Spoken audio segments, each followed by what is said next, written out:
ஒரு அழகான காட்டில் மயிலும் காகமும் வாழ்ந்தன. மயிலின் இறகுகள் நிறைய வண்ணங்களில் ஒளிர்ந்தன. காகம் கருப்பாக மட்டுமே இருந்தது. காகம் எனக்கும் மயில் போல அழகு வேண்டும் என்று மயிலின் இறகுகளை எடுத்து ஒட்டிக்கொண்டது. ஆனால் அது நடக்கும் பொழுது பறக்கும் பொழுதும் இறகுகள் உதிர்ந்து விட்டன. மற்ற காகங்கள் அதை கைவிட்டன. மயில்களும் ஏற்கவில்லை. காகம் மிகவும் சோகமாக உணர்ந்தது. அது உண்மையை உணர்ந்ததும் தன்னைப் போல இருக்க தீர்மானித்தது.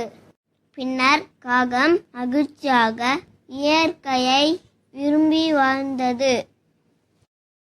இந்த கதையின் நீதி: ஒவ்வொருவருக்கும் தனிப்பட்ட திறமை, அழகு, சிறப்பு உண்டு. அதை மதித்து வாழும்போதுதான் வாழ்க்கை சந்தோஷமாகும். நன்றி, வணக்கம். இந்த கதை பிடிச்சிருந்தா லைக் பண்ணுங்க, ஷேர் பண்ணுங்க, சப்ஸ்கிரைப் பண்ணுங்க, அந்த பெல் பட்டனை அழுத்துருங்க.